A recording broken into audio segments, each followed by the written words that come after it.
ले लो।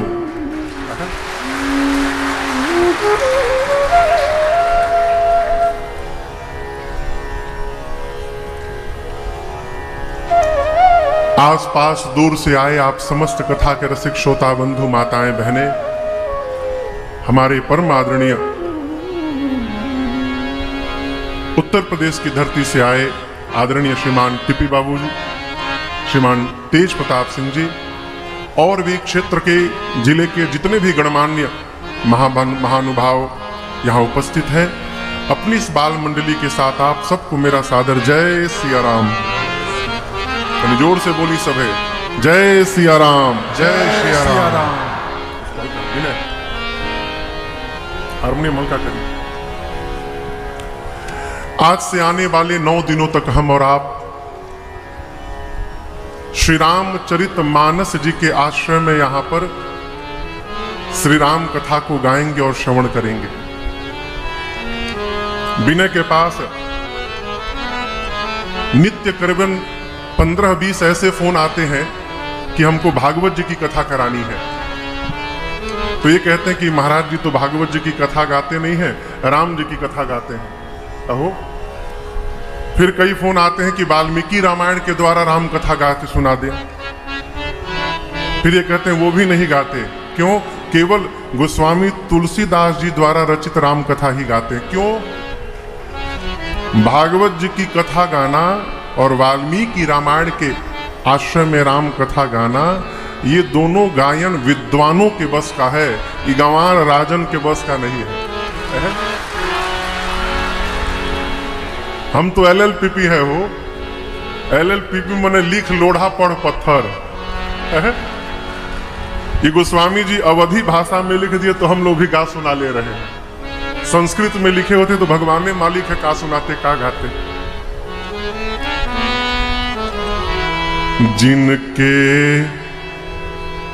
जिनके ही सहारे सदैव रहे, उनके हम दास कहावत है। इन्हीं के सहारे। एक वो भी समय मुझे याद है, मैं जब सिवान में गांव में आसपास कथा गाता था तो आयोजक से हाथ जोड़ के कहता था कि कम से कम पंडलवा में मैट बिछा दीजिए ना, पुअरा, पूरा पंडाल पुअरा। हम कथा गाएं, कथा में पुअरा उड़े पंडाल में। लेकिन रघुनाथ जी के सहारे थे तो रघुनाथ जी पुअरा से लेके मैट तक पहुंचा दिए।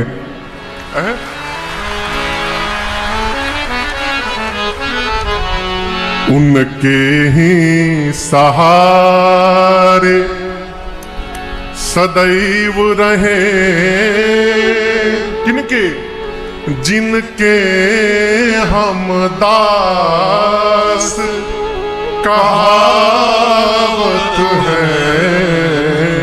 जीवन में जप जोग विराग अनजज्ञ किए, अद्रिगमूदी न ध्यान लगावत है। न जोग है, न यज्ञ है, न वैराग्य है, न कभी यज्ञ है, पूजन है। जन राजस मात्र, केवल एक काम, सवेरे उठिए इनको जन राजस मात्र प्रणाम किए,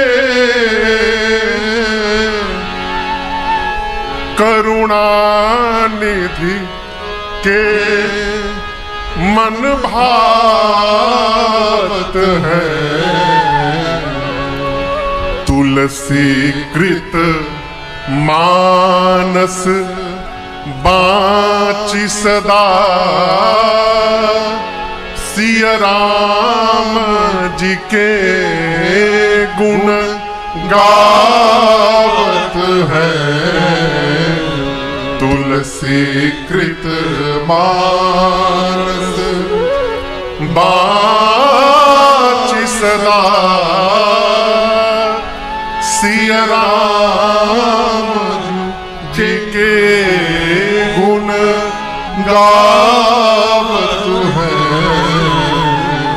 आने वाले 9 दिनों तक हम और आप श्री रामचरितमानस जी के आश्रय में कथा गाएंगे और श्रवण करेंगे। क्यों? देखिए, बात वो नहीं जो बहुत बड़ी हो, बात वो हो जो पहुंच जाए है? बात वो नहीं जो खूब भूमिका बना के सुनाई जाए और सुनने वाले के पास कुछ पहुंचे ही नहीं। बात तो वो है माई बाप कि छोटी सी बात के प्रभाव से यदि जीवन में परिवर्तन हो जाए तो उस छोटी सी बात का जीवन में सार्थकता है। गोस्वामी तुलसीदास जी महाराज भी चाहते तो मानस जी को संस्कृत में लिख सकते थे और लिखे भी। 7 दिनों तक गोस्वामी जी मानस जी की रचना संस्कृत में ही करते थे। दिन भर लिखते थे, रात को सोते थे, अगले दिन उठते थे तो कल वाला मिट गया है। दिन भर लिखते थे, रात को अपने आप मिट जाए, दिन भर लिखे, रात को मिट जाए। कितने दिन चला? 7 दिन। 7वें दिन रात्रि में भगवान शंकर ने और मां भवानी जी ने गोस्वामी तुलसीदास जी को स्वप्न दिया और कहा, गोस्वामी जी आप मानस जी की रचना संस्कृत में न करिए, गांव की भाषा में करिए, अवधि में। क्यों? आने वाले समय में संस्कृत को समझना सबके बस की बात नहीं रह जाएगी। इसलिए इस भाषा में लिखिए कि जो कम पढ़ा भी लिखा है वो भी इसको गा ले, बोल ले, समझ ले। तो गोस्वामी जी ने अवधि में लिखना प्रारंभ किया। रचना पूरी भई और समकालीन जो मानस के विद्वान थे काशी जी में, उन विद्वानों ने इस रचना को ग्रंथ मानने से मना कर दिया। कहा कि ये संस्कृत में नहीं है तो ग्रंथ तो हो ही नहीं सकता। गोस्वामी जी बोले, हम लिखे नहीं है, लिखवाया गया है। किसने लिखवाया है? बाबा ने लिखवाया है। तो निर्णय भी बाबा ही करेंगे कि ये ग्रंथ है कि नहीं है। फिर मानस जी की प्रति को विश्वनाथ जी जानते हैं ना, काशी जी में विश्वनाथ जी का मंदिर, विश्वनाथ जी के मंदिर में सबसे नीचे रामचरितमानस जी को रखा गया। उनके ऊपर चारों वेद, पुराण, शास्त्र सभी ग्रंथ रखे गए और मंदिर का पट बंद कर दिया गया। गोस्वामी जी रात भर मंदिर के बाहर बैठे रहे और एक ही बात कहते थे, अरे बाबा राखो लाज हमारी, बाबा अब राखो लाज हमारी। आपसे निवेदन करूं माई बाप, जब प्रातःकाल विश्वनाथ जी के मंदिर का पट खोला गया तो क्या पाया गया कि जो श्री रामचरितमानस जी सबसे नीचे रखे गए थे वो मानस जी सबसे ऊपर पाए गए। सभी ग्रंथों के ऊपर श्री रामचरितमानस जी की प्रति थी। और इतना ही नहीं, उन मानस जी के प्रति के प्रथम पृष्ठ पर भगवान शिव जी ने, शंकर जी ने अपने हाथ से हस्ताक्षर किया। जानते हैं क्या लिखा था शंकर जी ने? इस शब्द की उत्पत्ति ही वहां पर हुई। भगवान शंकर ने उस प्रति पर लिखा, सत्यम शिवम सुंदरम, अर्थात इसमें जो लिखा गया है वही सत्य है। शिव का अर्थ है कल्याण। इसमें जो लिखा गया है उसको पढ़ने और सुनने से शिवम यानी जीवन में कल्याण होगा और यही राम जी की सबसे सुंदर रचना। ये भगवान शंकर ने प्रमाणित किया और इस प्रामाणिकता का प्रमाण दर्शन करिए। धरती पर ऐसा कोई हिंदू नहीं, ऐसा कोई सनातनी नहीं माई बाप जिसको मानस की चौपाई न याद हो। भले जीवन में कभी खोला ना हो इसको, लेकिन उसको मानस की चौपाई 1-2 चौपाई तो अवश्य याद होगी। आप में से कौन है जिसको मानस की चौपाई नहीं याद है? अके बा जेकरा याद बा। डॉक्टर साहब आपको नहीं याद है? आपको भी याद है, आपको पता ही नहीं कि याद है हमको। ए जी मंगल भावना आमंगल हारे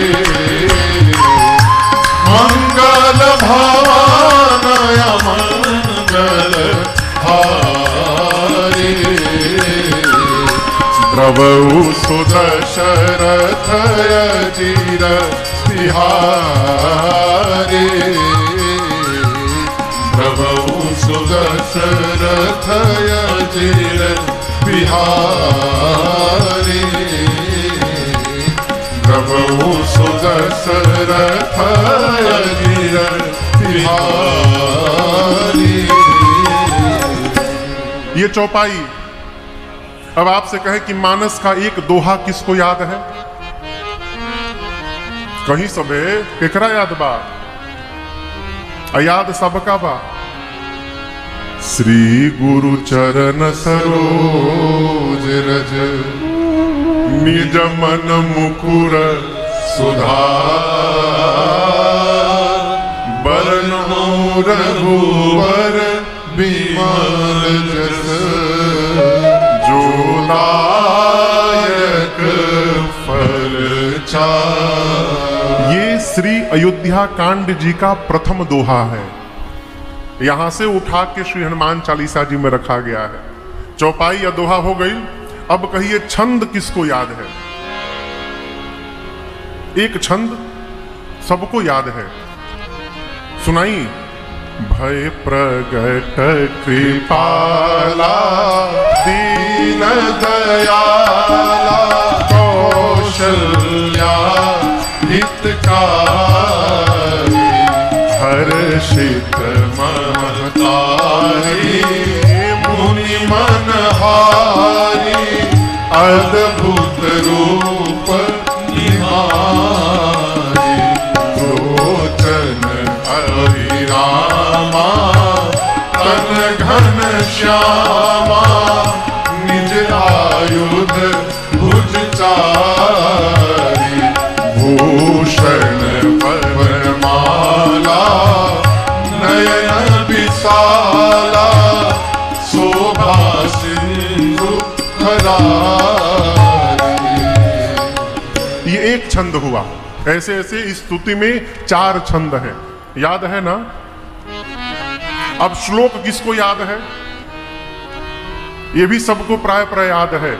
नीलांबुज श्यामल कोमलांगम, सीता समारोपित वाम भागम, पाणौ महाशायक चारुचापम, नमामि रामं रघुवंशनाथम। ये अयोध्या कांड जी का तृतीय श्लोक है प्रारंभ में। माननीय अध्यक्ष साहब, हमारे आपके मध्य बिहार सरकार विधानसभा के परम आदरणीय अध्यक्ष जी श्रीमान अवध बिहारी चौधरी जी का आगमन हुआ है। एक बार करतल ध्वनि से इनका स्वागत करें। जय जय। ये चौपाई, दोहा, श्लोक, छंद, आप जो भी कहिए सबको याद है। पता नहीं है कि मानस जी से है। ये मानस जी की प्रामाणिकता है। गोस्वामी तुलसीदास जी ने श्री रामचरितमानस की रचना की और बाबा ने मानस जी में 7 कांडों की रचना की। बाल कांड, अयोध्या कांड, अरण्य कांड, किष्किंधा कांड, सुंदर कांड, लंका कांड और 7वें कांड का नाम है उत्तर कांड। मानस जी के इस 7 कांडों में 4 स्थान पर कथा गाई जा रही है। इस विषय को ध्यान से समझिएगा। कई लोग कहते हैं मानस जी की कोई भी चौपाई पढ़ के कहते हैं गोस्वामी जी बोल रहे हैं। गोस्वामी जी नहीं बोल रहे हैं। श्री रामचरितमानस के प्रथम वक्ता हैं पूज्यपाद गोस्वामी तुलसीदास जी महाराज, जो पहले प्रारंभ कर रहे हैं। बाबा ने कहा कि मैं वो कथा सुनाऊंगा जो प्रयाग में याज्ञवल्क्य ऋषि ने भरद्वाज जी को सुनाई। दूसरे वक्ता याज्ञवल्क्य ऋषि भरद्वाज जी से कहते हैं, हे ऋषिवर, मैं आपको वो कथा सुनाऊंगा जो कैलाश में बैठकर भगवान शंकर ने मां भवानी जी को सुनाई। तीसरे वक्ता बाबा, और भगवान शंकर ने मां भवानी से कहा, देवी मैं आपको वो कथा सुनाऊंगा जो नीलगिरी पर्वत पर बैठकर श्री कागभूषुंडी जी महाराज ने गरुड़ जी महाराज को सुनाई। ये मानस के कागभूषुंडी जी चौथे वक्ता, और इन चारों वक्ताओं ने जो कथा को सुनाई, उस कथा को आज से लेकर आने वाले 9 दिनों तक राजन यहां बैठ के आप लोगों को सुनाने का प्रयास करेगा। और सभी वक्ताओं ने कथा के प्रारंभ में कथा की महिमा गाई। हमने अपने पूज्य महाराज श्री के श्रीमुख से जो महिमा सुनी, हम आपको पहले इस कथा की महिमा, कथा गाने से सुनने से क्या होगा उसकी महिमा सुनिए। इसे श्रवण कर मिट जाती है, कथा श्रवण कर मिट जाती, 100 जन्म जन्म की व्यथा हो। जय जय राम कथा, जय श्री राम कथा। सभी वक्ताओं ने कथा के पहले महिमा गाई, लेकिन यहां एक निवेदन करूं आपसे। देखिए, कोई दवा यदि यहां पर, मैं सिवान के सभी मानिंद डॉक्टर साहबों के बीच में बैठा हुआ हूं, यहां भी जितने भी डॉक्टर साहब लोग हैं, यदि हम एक टैबलेट उठाएं और पूछे कि इस टैबलेट से क्या होगा, तो जितने लोग हैं सब एक ही उत्तर देंगे। जैसे पैरासीटामोल है तो कहेंगे महाराज दर्द चला जाएगा, बुखार चला जाएगा, यही करता है ना। और भी कुछ करता होगा, मुझे इतनी जानकारी नहीं है। जितने लोग हैं सब वही कहेंगे। लेकिन यहां दर्शन करिए, कथा की महिमा गाने की जब बात आई तो जितने कथावाचक हैं सब अलग अलग महिमा बताने लगे। क्यों? जिसको जीवन में जैसा अनुभव हुआ है वो वैसी महिमा बता रहा है। भगवान शंकर से पहले, ऋषिवर याज्ञवल्क्य जी से पहले पूज्यपाद गोस्वामी तुलसीदास जी कहते हैं, ये राम जी की कथा कामधेनु है। राम कथा कलि कामद गाए। राम जी की कथा कली यानी कलिकाल में, कामद यानी कामधेनु है। कामधेनु का अर्थ, मन में जो भी सात्विक कामना लेकर कथा के आश्रय में रहिएगा, ये कथा एक न एक दिन आपकी कामना अवश्य पूर्ण करेगी। ये गोस्वामी जी का अनुभव कहता है। लेकिन यहां एक शब्द मैंने प्रयोग किया, सात्विक कामना। क्यों? बहुत पहले की बात, लगभग 10 वर्ष पहले की बात बताऊं। अपने पूज्य महाराज श्री के साथ मैं कहीं गया तो एक व्यक्ति ने आकर हमसे कहा, महाराज श्री से कहा, सरकार आप तो कहे थे कि मन में कामना लेके रामचरितमानस पढ़ो, 1 साल में कामना पूरी हो जाएगी। 3 साल से पढ़ ही रहा हूं, कुछ नहीं हुआ। महाराज श्री ने पूछा, कामना क्या है आपकी? कहा, सरकार पड़ोसी से बहुत परेशान हूं, यही मन में लेके बैठा कि उसका एकदम विनाश हो जाए, कुछ हो ही नहीं रहा है। महाराज जी बहुत जोर से हंसे, कहे, लाला ऐसी कामना पूरी होने वाली नहीं है। कौन सी कामना? जिससे किसी का ही अहित ना हो। गोस्वामी जी कहते, राम जी की कथा कामधेनु है। राम जी की कथा सजीवन बूटी है। सजीवन बूटी क्या करती है? मूर्छित अवस्था को चैतन्यता प्रदान करती है। सजीवन बूटी यही ना, लक्ष्मण जी मूर्छित पड़े थे, उनको चैतन्य कर दिया। ये राम जी की कथा सज्जनों के लिए, बुद्धिजीवियों के लिए सजीवन बूटी है। संसार में आके जो फंसे हैं उनको जागृत करती है कि क्या करने आए हैं। अब तो नहीं, जब मैंने कथा प्रारंभ की ना 12-13 वर्ष पहले, तो कई लोग मिले, बोले महाराज अब ये साधु आ गए आप, अभी कहां उम्रे है आपकी? एक लोग से हमने पूछा, जब सुनते सुनते बहुत हो गया तो मैंने पूछा, ये बताइए ये सब पढ़ने ओढ़ने का उम्र क्या है? बोले 60 के बाद, 60 में रिटायर्ड हो जाइए उसके बाद। मैंने उनसे पूछा, कोनो गारंटी है का कि 60 तक रहना है यहां पर? एक परीक्षित जी महाराज को छोड़कर कोई नहीं बोल सकता था, बोल सकता है और बोल सकेगा। कि हम आने वाले अगले मिनट में भी जीवित रहेंगे। परीक्षित जी ही थे जो डंके की चोट पर कह सकते थे कि 7 दिनों तक मुझे कुछ नहीं हो सकता है, क्योंकि पता था 7वें दिन तक्षक नाग आएगा, डसेगा। यही सोचने में जीवन निकल जाता है कि आगे करेंगे, आगे करें, कब करेंगे। अरे अब ही रहियो ना धरैली तबले नियरैली जिंदगी, अब ही रहियो ना धरैली नियरैली जिंदगी। का कइला जीवन भर? अरे ऐसन सुंदर तनवा पाके एने ओने लगला झाके, ऐसन सुंदर तनवा पाके एने ओने लगला झाके, त खाके अरे कांच हो करैली, अरे खाके कांच हो करैली, कड़ुवैली जिंदगी, अब ही रहियो ना धरैली नियरैली जिंदगी। गोस्वामी जी कहते हैं भगवान श्री राम की कथा सजीवन बूटी है, अर्थात जो संसार में मूर्छित होके पड़ा है उसको चैतन्यता प्रदान करती है। अब यहां समझिएगा, चैतन्यता का अर्थ ये नहीं है कि डॉक्टर साहब ऑपरेशन करना बंद करके अमाला जपने लगे ना।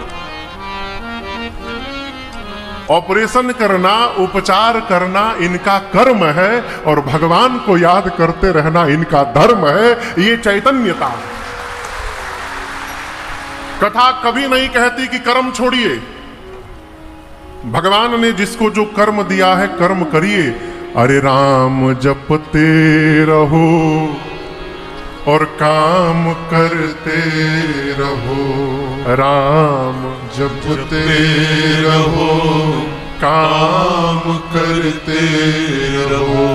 वक्त जीवन का यूं ही निकल जाएगा, वक्त जीवन का यूं ही निकल जाएगा। और जपते जपते, काम करते करते, जपते जपते कहीं गर लगन सच्ची भगवन से लग जाए तो, गर लगन सच्ची भगवन से लग जाए तो, तेरे जीवन का नक्शा बदल जाएगा, तेरे जीवन का नक्शा बदल जाएगा। चैतन्यता क्या है? भगवान का स्मरण बना रहे, ये जीवन की चैतन्यता है। भगवान को याद करने से जीव विश्वास से परिपूर्ण होता है। भगवान आके कुछ नहीं करेंगे। और समझिएगा, यदि विश्वास नहीं है तो भगवान कुछ नहीं है। चोर मंदिर में जाता है तो चोरवा को भगवान नहीं दिखाई देते, उसको पाथर दिखाई पड़ता है। यदि चोर को विश्वास हो जाए कि ये पत्थर नहीं भगवान है, वो चोरी नहीं कर सकता। उसका विश्वास नहीं है तो उसको भगवान में भी पत्थर दिखाई देता है। अब भगत जाता है, उसको विश्वास होता है तो उसको प्रहलाद जी जैसा पत्थर में भी भगवान दिखाई पड़ जाता है। ये विश्वास है। चैतन्यता क्या है? विश्वास का जागृत होना, ये जीवन की चैतन्यता है। होगा कैसे? राम कथा रूपी सजीवन बूटी के पान करने से हो। ये गोस्वामी जी कहते हैं।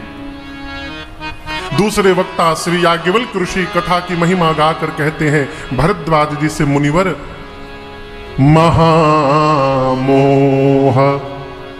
महिषेश विशाला, राम कथा कालिका कराला।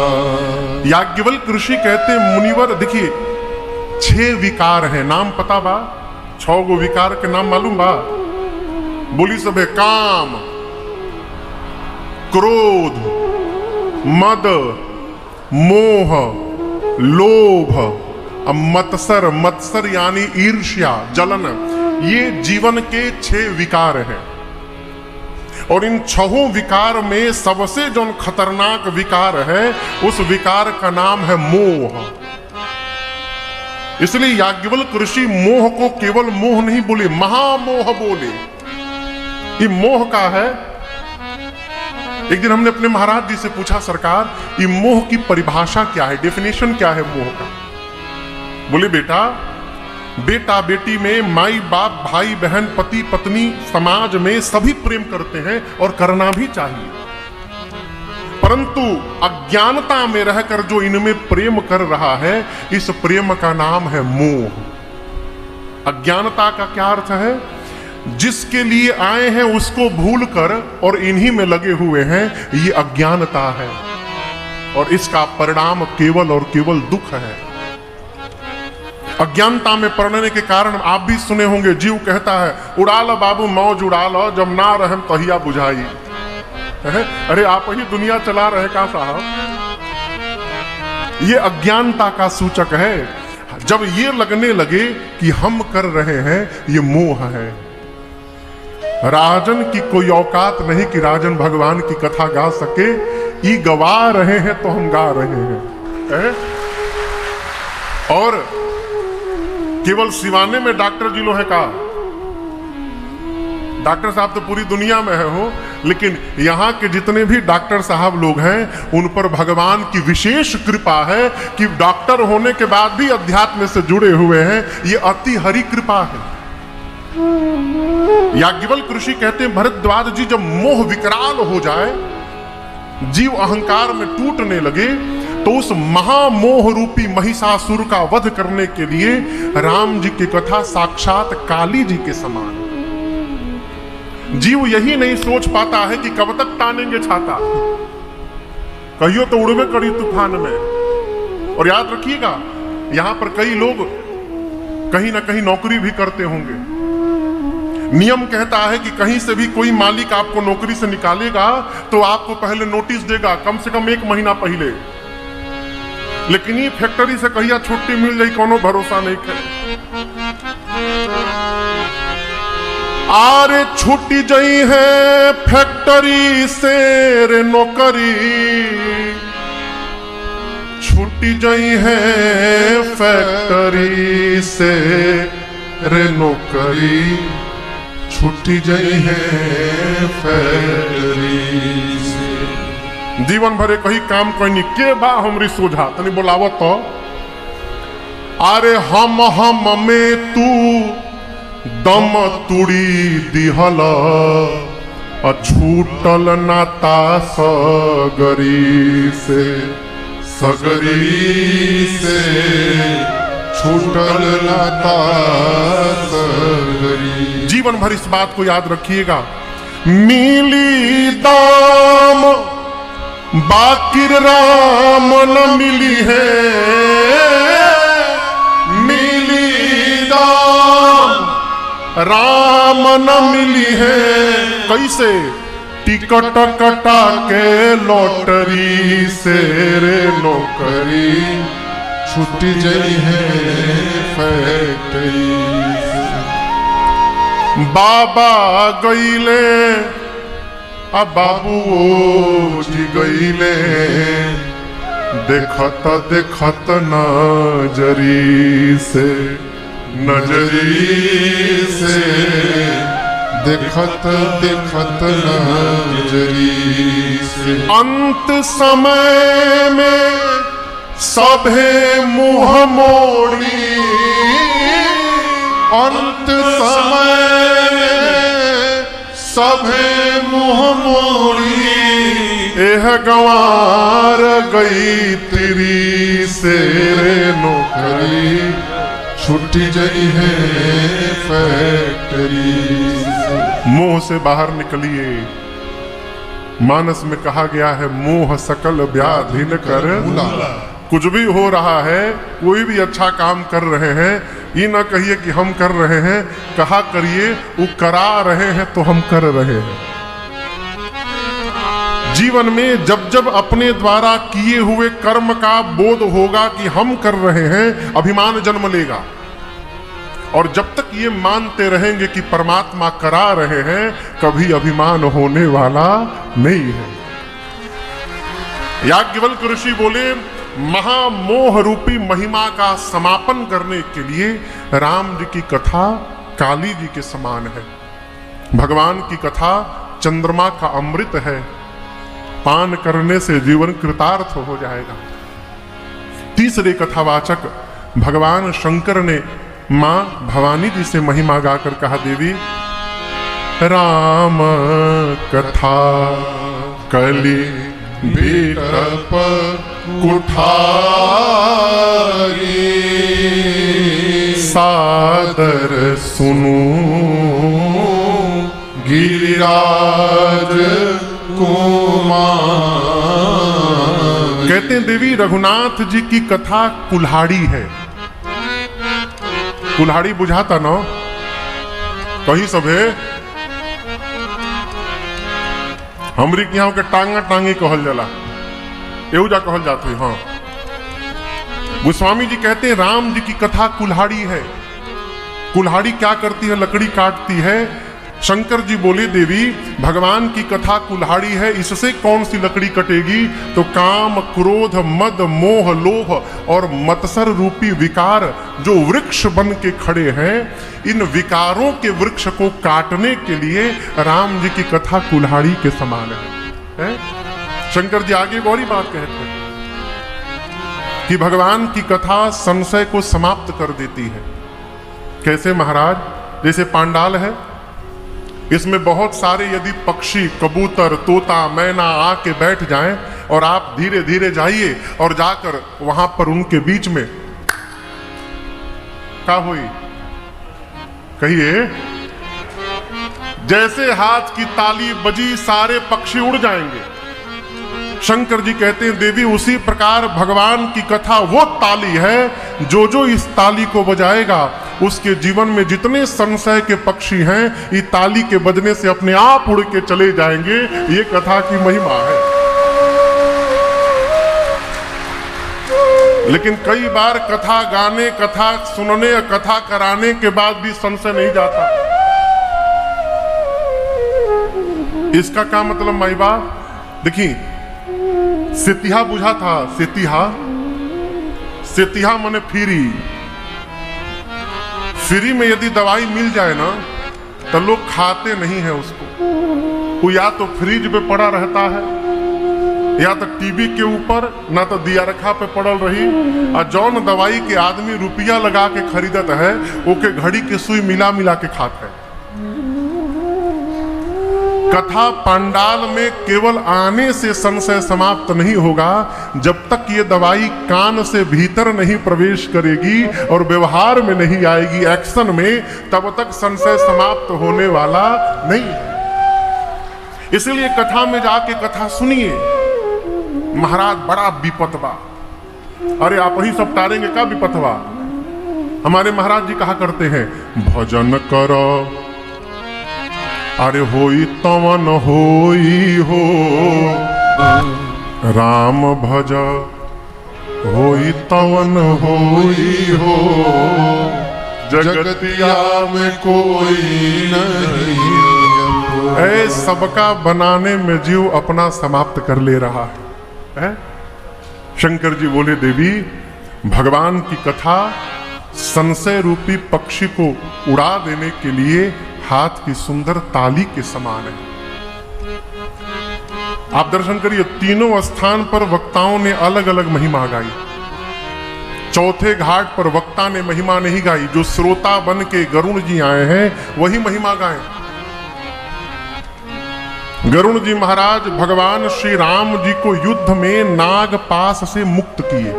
आप कथा जानते हैं ना, राम जी लक्ष्मण जी नाग पास में बंधे। गरुण जी के भोजन है सांप। नारद जी ने गरुण जी से कहा कि भगवान सांपे से बधाए हैं, जाइए उनको मुक्त करिए। गरुण जी आए, भगवान के बंधन को खोले और खोलने के बाद मन में सोचने लगी भगवान सही में थे। अरे जिन भगवान के नाम से जीव बंधन से मुक्त हो जाता है, उन भगवान को इस राक्षस लोग बांध दिए। ना ना, ही भगवान नहीं थे। अब यहां एक सूत्र याद रखिएगा, जीवन में जब अपने बड़े की कोई बात या बड़े की कोई व्यवहार समझ में न आवे तो ये मानिएगा कि अभी हमारी बुद्धि इस बात को समझने योग्य नहीं हुई है, अभी हम उस लायक नहीं हुए। होता क्या है, जीव उल्टा श्रेष्ठ पर प्रश्न रख देता है। ना ना, बाबूजी कहेंगे ना करे के चाहिए, अब हम सिखाएं बाबूजी के। जो माँ ककहरा सिखाती है, बच्चे को बोलना सिखाती है, वो लड़का बड़ होके माई के कहता है चुप रहू तोरा बोले नहीं खियावत। भगवान को बंधन से खोलने के बाद गरुण जी सोचे भगवान नहीं है ना, भगवान को कौन बांधेगा। पहुंचे नारद जी के पास, नारद जी से पूछे कहां भेज दिए थे वो भगवान, सही में भगवान थे। नारद जी सुने तो मुस्कुराए, कहे पकड़ लिया, आपको भी बीमारी ने पकड़ लिया। बोले कौन बीमारी ने? बहुत भारी बीमारी, इसी बीमारी ने हमको भी एक बार पकड़ा था। एक काम करिए, ब्रह्मा जी के पास जाइए। गरुण जी भाग कर गए ब्रह्मा जी के पास। ब्रह्मा जी से बोले, ब्रह्मा जी बोली इस बीमारी ने तो हमको भी एक बार पकड़ा था। सोई व्यापेऊ विहंग पति तो ही, उसी ने आपको भी पकड़ा है। एक काम करिए, शंकर जी के पास जाइए। गरुड़ जी महाराज कैलाश जाने लगे, बीच रास्ते में भगवान शिव मिले।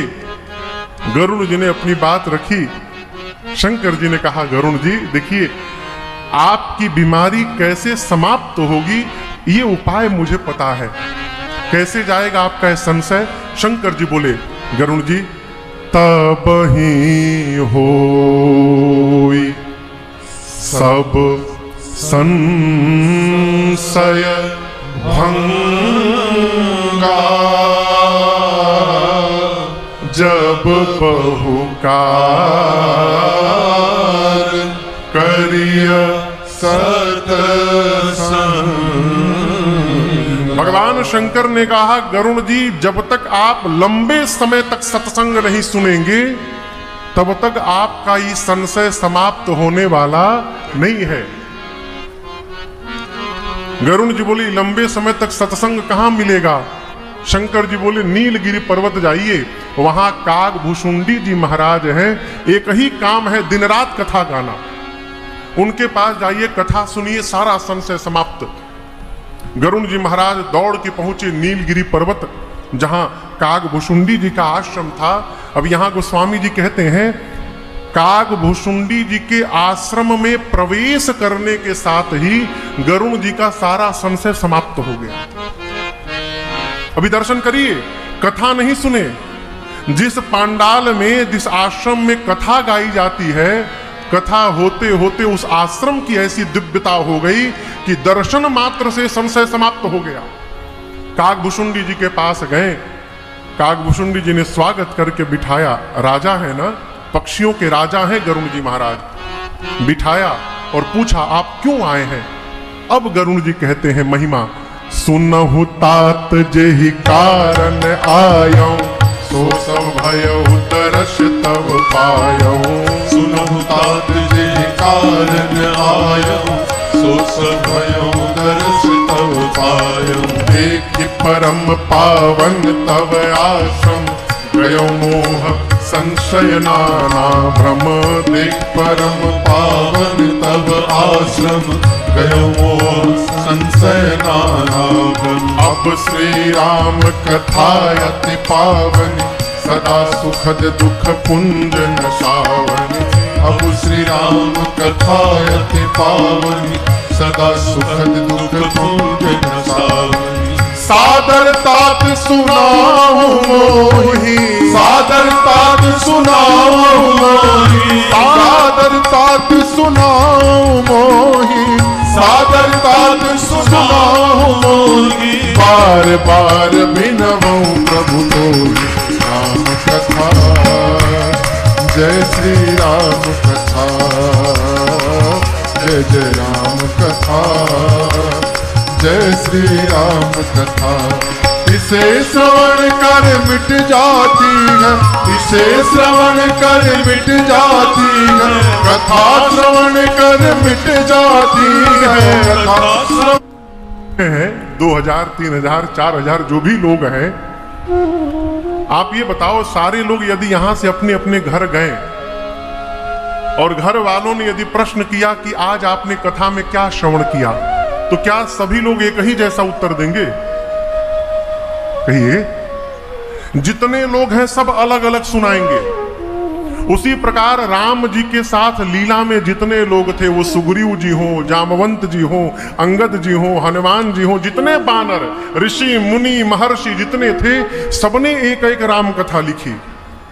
इस प्रकार रामायण की संख्या 100 करोड़ से ऊपर हो गई। गोस्वामी जी कहते हैं 4 वेद, 18 पुराण, 6 शास्त्र और जितने रामायण मैंने सुने महापुरुषों के, मुनियों के मुख से, इन सभी ग्रंथों के सारांश को निचोड़कर और मैं श्री रामचरितमानस जी की रचना करने जा रहा हूं। अब इस श्लोक क्या क्या सारांश निकला? केवल और केवल मानस जी को यदि पढ़ के समझ लिया जाए तो समस्त ग्रंथों को पढ़ने का फल स्वतः प्राप्त हो जाएगा। और ये मैं नहीं बोल रहा हूं, भारत के एक बड़े अद्भुत महापुरुष हुए प्रातः स्मरणीय पूज्य परम वेदांती स्वामी श्री अखंडानंद सरस्वती जी महाराज। हो सकता है आप में से कई महापुरुष नाम भी सुने हों उनके। अद्भुत महापुरुष थे श्रीधाम वृंदावन के। स्वामी जी का एक अपना नियम क्या था कि नित्य सायंकाल बैठ जाते थे और अपने सामने अपने किसी शिष्य को बिठा लेते थे और नित्य मानस जी की चौपाइयों को सुनते थे शिष्य के मुख से। तो हमारे कलकत्ता के एक सेठ जी वृंदावन गए होंगे गुरु जी के पास, 2-3 दिन देखे तो एक दिन कौतूहलवश पूछे कि गुरुदेव एक बात पूछो, आप वेदज्ञ हैं, वेद जानते हैं, आप पुराण जानते हैं, ठीक है मानस जी सुन रहे हैं, कभी भागवत जी का भी श्लोक सुनिए, कभी गीता जी सुनिए, आप रोज रामचरितमानस सुनते हैं। पूज्य अखंडानंद जी ने अपने शिष्य को आगे बुलाया, सेठ जी को कहा आपके प्रश्न का उत्तर मैं बाद में दूंगा, आप मेरे प्रश्न का उत्तर दीजिए। बोले आपके सामने एक प्लेट में अंगूर रख दिया जाए, दूसरे में आम रख दिया जाए, आम के सीजन बाहो, तीसरे प्लेट में सेव रख दिया जाए, चौथे में संतरा रख दिया जाए, अब 5वें में प्लेट न रखा जाए, जग रखा जाए और उस जग में अंगूर, आम, संतरा और क्या कहनिया सेव, इन चारों फलों का रस निकाल के रख दिया जाए एक ही जग में, और आपसे कहा जाए कि कोई एक ही लेना है, आप कौन सा लेंगे? कौन सा लेंगे डॉक्टर साहब? कहीं कहीं हाँ जग लेंगे ना, क्यों? सेठ जी ने भी कहा गुरुजी जग लेंगे। गुरुजी पूछे क्यों लेंगे? बोले गुरुदेव जग का रस लेंगे तो एक ही साथ अंगूर, आम, सेव और संतरा सबका आनंद मिलेगा। गुरुजी बोले बेटा हमहू जगवे लेके बैठल बनी, इसमें सबका रस गोस्वामी जी ने भर दिया। जय जय जय जय जय जय। देखिए हमारे बड़े भाई डॉक्टर उदिश्वर सिंह जी लंदन से, इंग्लैंड से आए हैं। जय जय, स्वागत हो। हमारे बड़े भैया श्रीमान हरिचरण सिंह जी कुशवाहा, स्वागत है। जय जय। वो वहां के भूइया बैठे,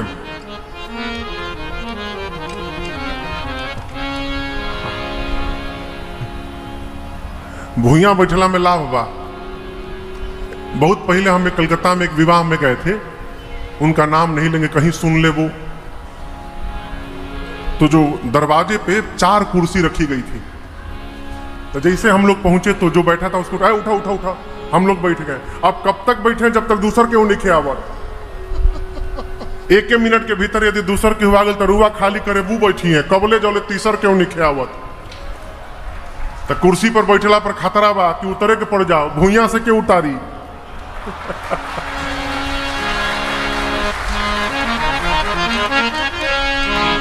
गोस्वामी जी ने कहा कि मैंने सभी सदग्रंथों के सारांश को निकालकर श्री रामचरितमानस जी में रख दिया है अस्तु मानस जी के पढ़ने और सुनने मात्र से सभी ग्रंथों को पढ़ने का फल स्वतः प्राप्त हो जाएगा।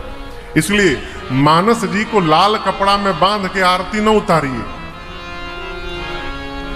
किताब में कितनो ज्ञान होखे, परंतु किताब को पढ़ के ज्ञान को जब तक यहां नहीं लाएंगे तब तक किताब के ज्ञान का लाभ आपको प्राप्त होने वाला नहीं है। हमारे एक भैया सुनाते हैं, महाराज एक आदमी हर रविवार के अपना रिश्तेदार के घरे जाओ, वो 55-60 रिश्तेदारों की सूची बनाया था। डॉक्टर साहब चौधरी जी 55-60 रिश्तेदारों की सूची बनाया था।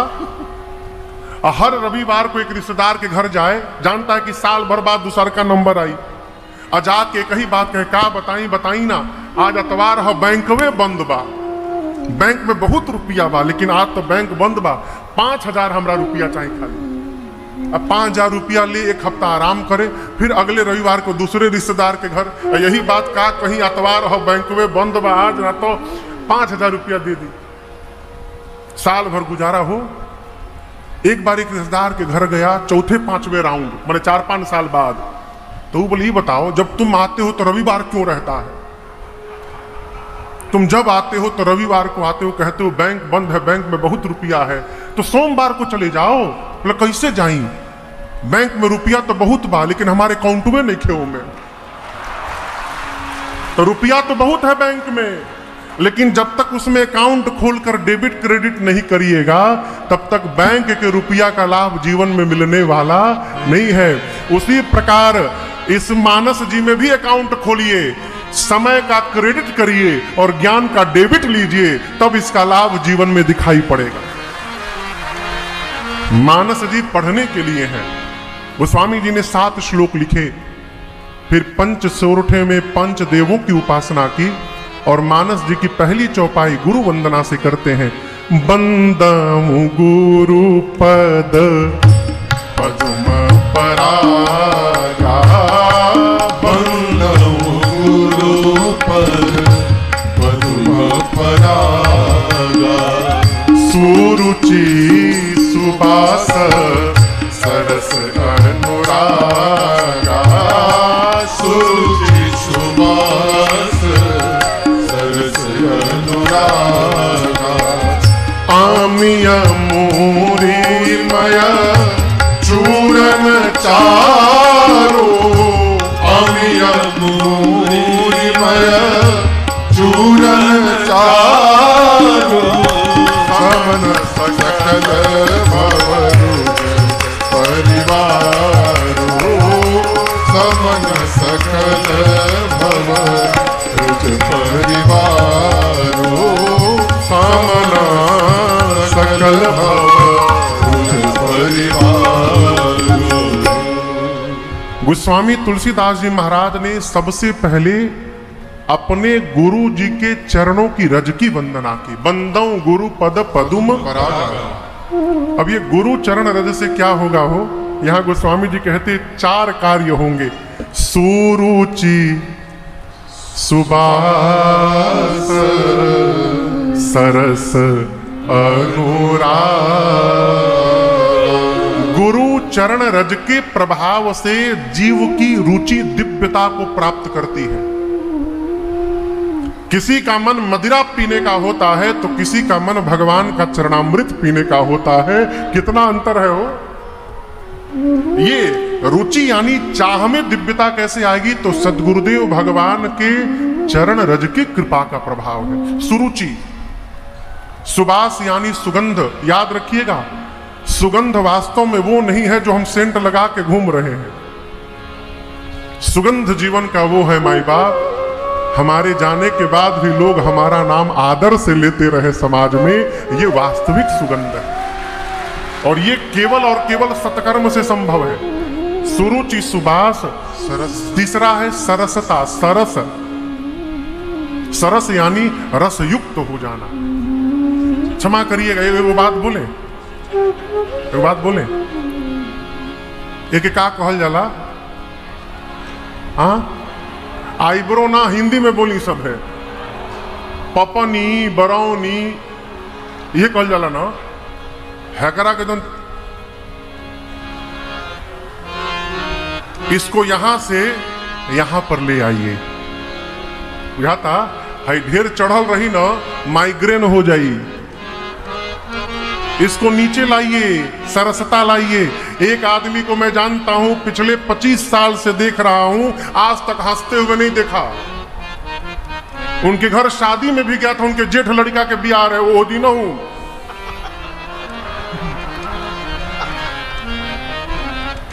हमेशा ये कौन जीवन है वो? हमारे पूज्य महाराज श्री हमसे बार बार कहा करते हैं, बेटा किसी के भी पास रहना, किसी के पास जाना, प्रयास करना, उसके लिए समस्या मत बनना, बनना तो उसके जीवन की समस्या का समाधान बन जाना। ये सरसता लाइए। कोई उदास व्यक्ति भी हो तो हमारे चेहरे को देखकर उसके चेहरे पर मुस्कुराहट आ जाए, ये जीवन की श्रेष्ठता है और यही लाभ है। ये सरसता का परिणाम है। और ये कब आएगा? ये कब आएगा? जब ये पता चल जाएगा कि जो प्राप्त भइल बा वो पर्याप्त बा हमरा खातिर। ये इसको मान के रखिए, जो मिला है वर्तमान के लिए वही पर्याप्त है। जब इस बात को आप स्वीकार कर लेंगे ना तो संतुष्ट हो जाएंगे, और संतुष्ट होना ही जीवन के आनंद का प्रारंभ का नाम है। संतुष्ट हो जाए। ये कैसे संभव है? गुरु कृपा से। सुरुचि सुबास सरस। चौथा है अनुराग। अनुराग, अनुराग एक प्रकार के प्रेम का नाम है। 3 श्रेणी है, राग, अनुराग और तीसरा है वैराग। राग, अनुराग और तीसरा है वैराग। अभी राग का है तो बेटा में, बेटी में, पति में, पत्नी में, माई में, बाप में, भौजाई में, भाई में, हितनाथ सगे संबंधी में हम जो प्रेम कर रहे हैं, इस प्रेम का नाम है राग। और वही प्रेम जब भगवान के सगुण रूप में हो जाए तो उस प्रेम का नाम है अनुराग। अभी प्रेम कैसे होगा महाराज? कब समझेंगे कि हम अनुराग में हैं? हम लोग तो घूमते हैं, माई लोग छोट छोट लड़का के पीछे दूध के गिलास लेके घंटों घूमती है माई, लेकिन जब ले लड़कवा दूधवा पियत नहीं है, माई छोड़ती नहीं है। कहती है महाराज बहुत शैतान है, कुछ नहीं खाता। जहां 4 घंटा हुआ माँ बेचैन हो जाती है, लड़कवा कुछ खैले पियले नहीं खे हमारे। ये विशेष प्रेम का परिणाम है। इस भाव का प्रेम जिस दिन परमात्मा के साथ लग जाए, समझिएगा आप अनुराग में प्रवेश कर गए। कैसे? दोपहर हो गया, मन बेचैन हो गया कि ठाकुर जी हमारे सवेरे से कुछ पाए नहीं है, वो उनको भूख लगी होगी, और आप बेचैन हो जाएं, समझिए अनुराग हो गया है। इसी का नाम है अनुराग। हमारे हरियाणा में एक जगह है, हरियाणा नहीं, हरिद्वार में एक आश्रम है गीता कुटीर। प्रातः स्मरणीय परम पूज्य श्री गीतानंद जी महाराज, जिनको लोग भिक्षु जी कहते थे, उनका आश्रम है गीता कुटीर। तो वहां मेरे पूज्य महाराज श्री की कथा चल रही थी। मैं भी सरकार की शरण में था वहां पे 9 दिन। तो वहां एक आश्रम से महाराज जी आए थे, महात्मा जी। वो बताने लगे, महाराज हमारे आश्रम में बहुत सारे छोटे मंदिर हैं अलग अलग, जैसे रघुनाथ जी का मंदिर है, और लक्ष्मी नारायण जी का मंदिर है, शंकर जी का है, फिर से कन्हैया जी का मंदिर है, इस प्रकार गणपति भगवान का मंदिर है, हनुमान जी मंदिर है, अलग अलग मंदिर है। तो जो पूजा, हर मंदिर पर एक एक पुजारी जी थे, सबकी ड्यूटी निश्चित थी। भोजन गृह में जहां भोजन प्रसाद बने, सभी लोग अपने अपने भगवान के पात्र को लेकर जाते थे, भोजन लेके आते थे, अपने अपने ठाकुर जी को भोग लगाते थे। तो उसमें जो रघुनाथ जी के मंदिर के पुजारी जी थे, सभी पंडित जी लोग तो भोग लगा के चले आते थे घंटी बजा के, और वो जो पुजारी थे वो भोजन लगाने के बाद वहीं बैठ जाते थे, और 1 घंटे तक पंखा झलते रहते थे। भगवान भोजन कर रहे हो, पंखा हिला रहे हैं।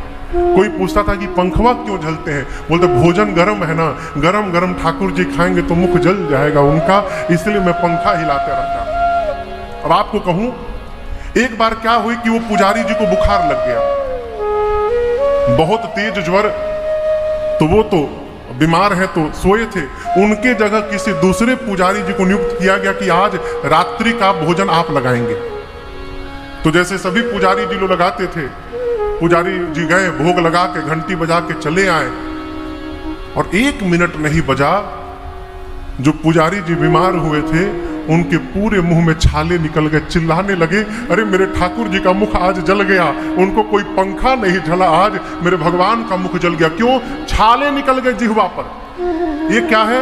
आप जिस भाव से परमात्मा के साथ जुड़े रहेंगे, आपको जीवन में उतना अधिक भगवत अनुभूति हुआ करेगी। ये अनुराग का परिणाम है। अनुराग रखिए।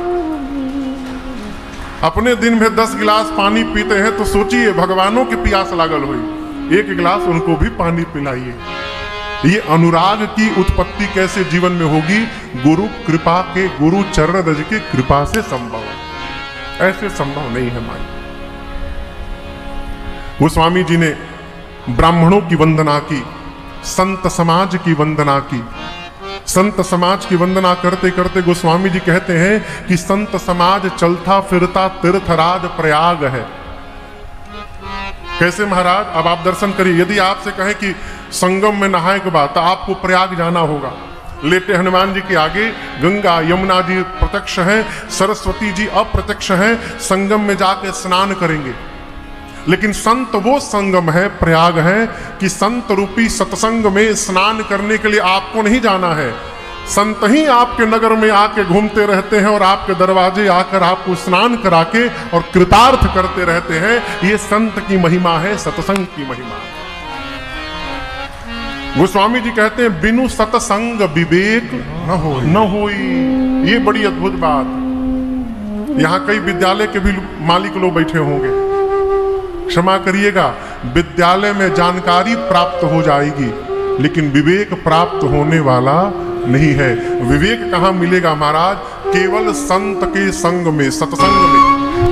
अरे लाग सके तो लाग रे तेरे अच्छी बने। ठीक इसके उल्टा, लड़ाई से, झगड़ा से, चुगली से और एक दूसरा के कुचराई से, इन सब से महाराज भाग सके तो भाग रे तेरी अच्छी बने। गोस्वामी जी ने संतों की वंदना की, गोस्वामी जी ने दुष्टों की भी वंदना की, गोस्वामी जी ने भगवान के परिकर समाज की वंदना की। परिकर समाज की वंदना के बाद पूज्यपाद गोस्वामी तुलसीदास जी महाराज भगवान के नाम की वंदना की। कहते हैं कलिकाल में भगवान से भी श्रेष्ठ भगवान का नाम है। क्यों? भगवान सुलभ नहीं है, लेकिन भगवान का नाम सर्वकाल सुलभ है, इसलिए भगवान का नाम भगवान से भी श्रेष्ठ। हमारे अयोध्या में महात्मा एक है, वो जानते हैं माला कैसे जपते हैं? ये माला है ना, इसको ऐसे जपा जाता है, एक एक मन का नाम ले लेके। वो महाराज राम राम राम राम हजारी माला ले लेते हैं, एक बार राम कहला में 150-200।